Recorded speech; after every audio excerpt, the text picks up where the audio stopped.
You've been taught that your thoughts create your reality, right? But that's not actually how it works. So let's talk about this idea of like attracts like. It sounds good on paper, but it's actually really damaging in practice. Because if like attracts like were really true, then people struggling with anxiety, trauma, or depression, people like me, would only ever attract more pain. And that's just not reality. So clearly, it's not about being high vibe. And here's the real problem with like attracts like. It teaches people to try to control their thoughts or dismiss them. We actually need to pay attention to our thoughts, not pretend like they don't exist.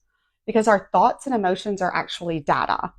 Our inner compass is screaming at us to like pay attention to this. There's like alarms going off. We don't change by painting the fence while the house is on fire. We change by acknowledging the fire and then figuring out how to put it out. Another important point is that it's not your thoughts that create your reality. It's your beliefs about yourself and what you deserve that do. Because beliefs live underneath everything else, underneath your emotions, underneath your thoughts, underneath your actions. Your beliefs determine what you see. I like to think of this like a pyramid. And at the bottom is your self-worth. It's the foundation.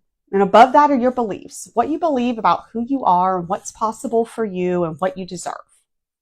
Then come your emotions and how those beliefs feel in your body. At the very top, actually one of the least important things for all of this is your thoughts.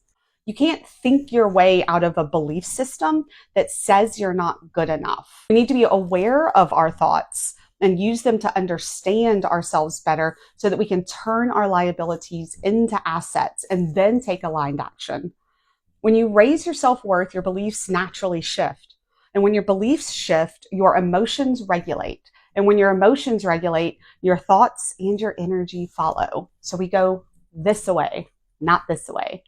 One of the most toxic misconceptions of raise your vibration is the very real fear that if I have negative thoughts, then I won't be able to have all of the things that I want. But that just isn't true. I mean, I wanted to, like, seriously, through all of 22 and 2023, but I was also creating an incredible life the whole time. When I started focusing on self-worth instead of forcing positivity, that's when everything changed. That's when I stopped chasing high vibes and started creating peace. I stopped asking for signs and started trusting my own intuition.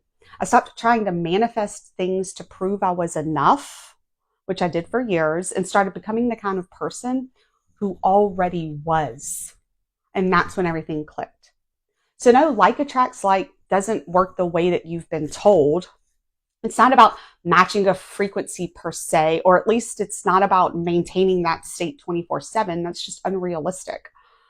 And it's okay if you're depressed for more than 17 seconds. It doesn't mean that will be your fate forever and the rockets of desire are going to blow up in your face. It's about healing the foundation that creates the frequency in the first place. Because manifestation isn't about like attracts like.